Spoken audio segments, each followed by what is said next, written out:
Hello friend! Today we're reading A Little House in a Big Place by Alison Acheson.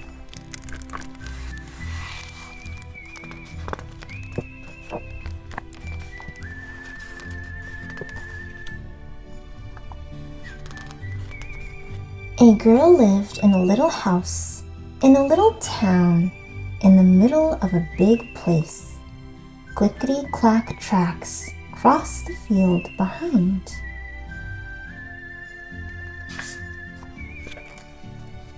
She stood at her window and waved to the train engineer who passed every day, and she wondered about where he came from and where he went, and if she might go away too someday.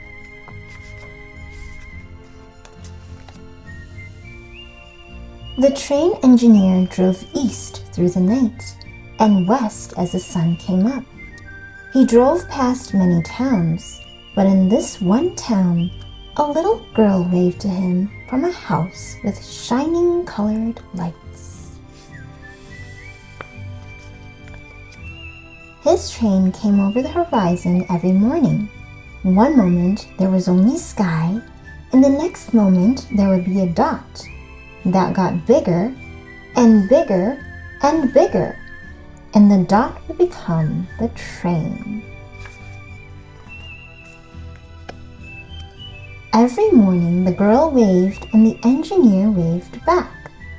The train rushed and rumbled to the other side of her window and away and became a dot, a smaller dot, an almost invisible dot. But his wave and her wave together made a home in her heart. There's a girl by her window. She wondered about the engineer riding high in the front.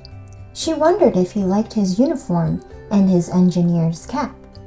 Maybe he wanted to wear a cowboy hat or a suit with tails and a top hat.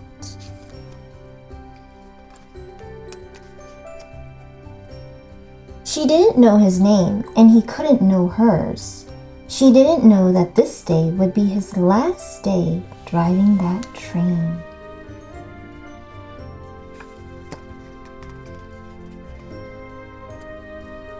The girl stood at her window as she did every morning. Only this time she saw something sail from the engineer's head. She ran out from the little house, but whatever it was, the sailing something she couldn't spot.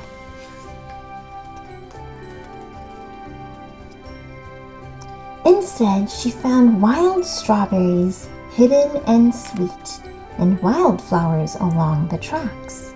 She picked some and lay in the warm-smelling prairie grass, looked up at the sky, listened to the songs of the grasshoppers' chirps, and felt the whoosh of the wind. The wind whispered, "What is it?"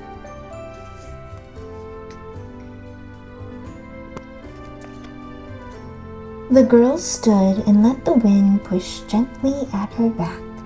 She let it blow and carry her farther away from her little house. She could see the tiniest speck, a dot that grew and grew and turned out to be the engineer's cap. She put it on and it fit. Almost.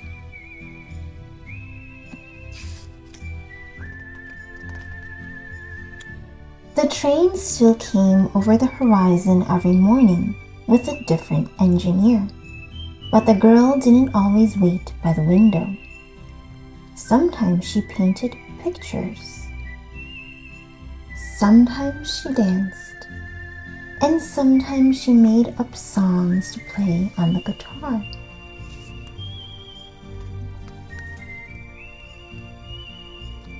The girl grew up. She left the little house and left the little town, and she rode a train east.